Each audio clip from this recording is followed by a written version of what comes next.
மின்சார பூவே பெண் பூவே மெய் தீண்ட வேண்டும் என்னோடு வாராய் என் ஆசையோசை கேளாய்.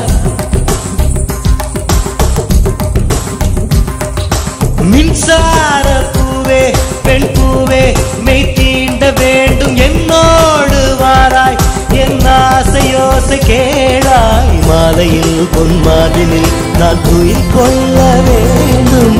காலையில் உன் கண்களில் நான் வெயில் காய வேண்டும். சகியே சகியே சகியே என் இசைக்கும் ஆசைக்கும் பூசைக்கும் நீ வேண்டும்.